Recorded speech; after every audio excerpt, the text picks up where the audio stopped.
Today I'm going to be doing something a little bit different and giving you a realistic tour of Calabasas through video and drone footage that our team got earlier this week. If you're looking to move to a new area, I think it's great to learn about the area and what it might be like to live there, but I think it's even better to get to see what it looks like for yourself, especially if you don't live too close by. This is why my team has been working on collecting comprehensive video coverage all around Los Angeles for you. My name's Pearce and I work on a real estate team in LA, helping people move from all over, and today we're going to be taking a tour of Calabasas, California.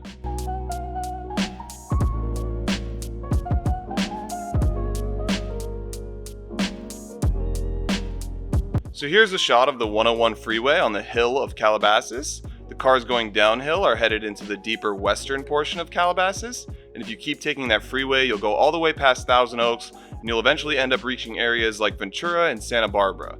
The cars coming uphill are headed back towards the San Fernando Valley of LA, and possibly even coming from Malibu. If you take the Las Virgenes exit here over the Santa Monica Mountains, you'll end up on Pacific Coast Highway next to Pepperdine University, where they filmed Zoe 101. So let's head east up the hill and take the next exit to reach the Calabasas Commons. So now we're at the Calabasas Commons, which is a great spot for locals in Calabasas to go. And if you've ever watched the Kardashians, you may have seen them around here sometimes. I talk about the Commons in my pros of cons and living in Calabasas video, but here's a full view of it as of this week. And you can see here it looks like you have birch trees, cypress trees, and palm trees, which is a good example of the variety of trees you'll find in Calabasas. And especially as we pan out here, we can see that trees are covering the entire area as we look back here into some of the neighborhoods. And as you can see here, as we pan over the Regal Edwards movie theater, this is a theater I used to go to a lot, and something crazy is that it actually just closed down a little over a week ago. There's not much information on it, except that Regal's parent company, Cineworld, recently filed for bankruptcy protection, so I'm not sure what's going to happen there. One thing that would make sense to me is that a brand new movie theater comes, renovates, and takes its place. And in typical Calabasas fashion, we have two Rolls Royce parked right out in front here. And I know movie theaters and bookstores have been closing down all over the place in the last decade, but the Barnes & Noble bookstore in the Commons still stands, and it's a great place to study or just hang out and chill. It's definitely a very relaxing atmosphere in there, and you're going to find shops and stores at the Commons ranging from Ralph's to Citibank to Rite Aid, and more Calabasas-like spots such as Lululemon and Dry Bar. So if you're in Calabasas, you can head over to the Commons, get a healthy smoothie from Sun Life Organics to kick off your day, pick up your favorite Fenty Beauty foundation at Sephora, walk on over to Dry Bar and get that Brazilian blowout, and top it all off with a sugarfish sushi lunch with the girls. Here we're passing over some great restaurants in the Commons like Marmalade Cafe and Tuscanova Italian Restaurant. So we're going to briefly take a stroll through this section of the Commons. And there must have been some type of film event going on here today, because as we walk past people eating on the patio at Marmalade Cafe, we're going to see this sign that says Calabasas Film Festival event.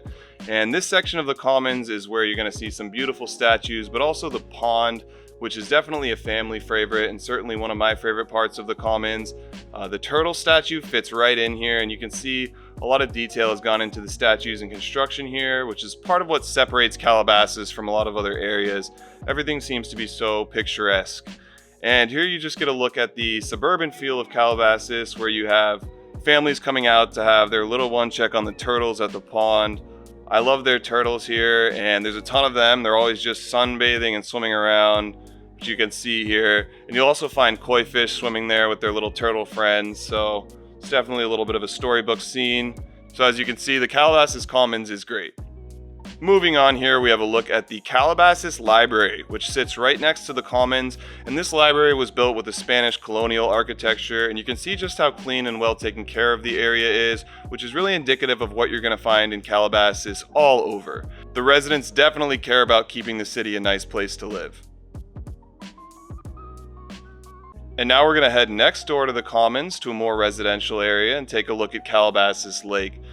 This lake spans about 2 miles around its perimeter walking areas, and it was created in the 60s, and boating and fishing are permitted here, but only for members of the homeowners association that surrounds the lake. As far as going to the lake, it's a little bit interesting.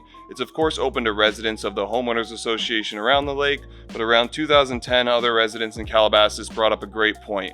Los Angeles County helps fund the maintenance of this lake using tax dollars from other Calabasas residents, so it isn't fair to prevent them access. For this reason, if you're a member of the public and don't live in Calabasas, you should be able to get into the lake, but there is security that patrols and may be bothersome about whether you're a Calabasas resident or not and if you can be there. There's a home listed on the lake right now with a backyard backing right up into the water for about $2.9 million, so a general idea of what real estate costs around the Calabasas Lake community is about $2 to $3 million.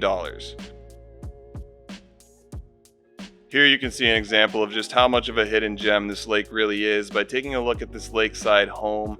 This is typically not the type of property you think of when you think of Calabasas or Los Angeles real estate in general. And taking a look at another angle of these lakefront homes, and as you can see, it's just such a serene atmosphere.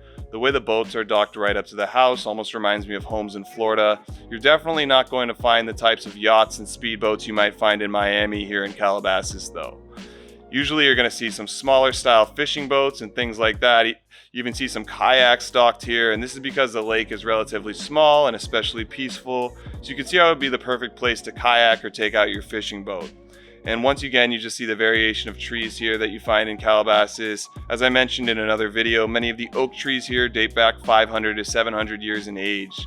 Now this area is just south of the 101 freeway and west of Mulholland Drive. It's sort of in the more shallow part of Calabasas, closer to Woodland Hills in the valley. If you take a look up into the neighborhoods here, we're going to see homes around the Calabasas Park area above the lake, and also neighborhoods like the Bird Streets and Greater Molewood where Calabasas High School is located. There's a lot of similar style real estate around Calabasas Park, but also a lot of real estate in this area is tiered and built on hills. This is going to give you a great view of the San Fernando Valley and the Calabasas Country Club right from your backyard.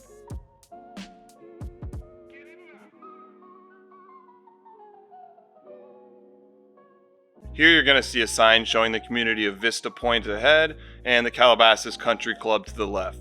This area is just west of Calabasas Lake, off the Parkway Calabasas exit, south of the 101 freeway.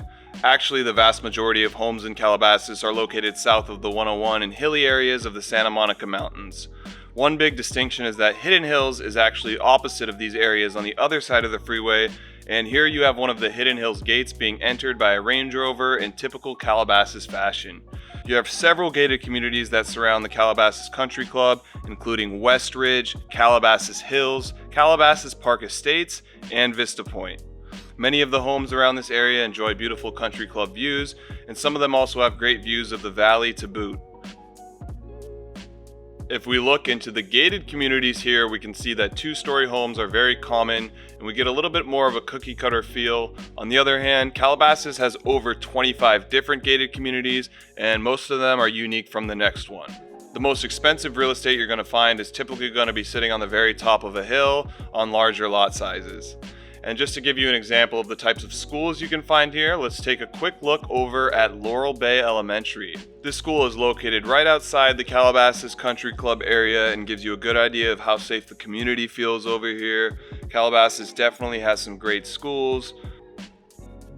And probably the only thing sketchy around here is my videographer getting footage of the school through the bushes. Now back over towards the gated communities off of Parkway Calabasas. The lower section of this community has a lot of homes with larger lot sizes. Even though they're located on some of the smaller lot sizes relative to some properties you can find in Calabasas, these homes are mostly over 3,000 square feet in living space anyway. And in this Calabasas Hills area, you can expect to find homes listed closer to $2 million, with the median listing price currently being around $1.8 million. So even for gated communities, these have some of the more affordable large real estate in the city of Calabasas. If you continue driving up Parkway, you can get into some of your more expensive gated communities, eventually ending up all the way at the top where you have the Oaks. The Oaks gated community is arguably the best gated community in Calabasas, and at the very least, the second gate of this community is where the estates at the Oaks are located, which is where you'll find some of the most luxurious real estate in the city.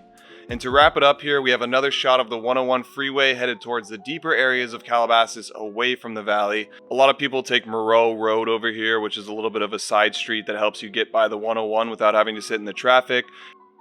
And here's an example of the beautiful tree-lined and secluded streets you'll find throughout the area in these less commercial places. So let's take a stroll over to Gates Canyon Park, which is around this area.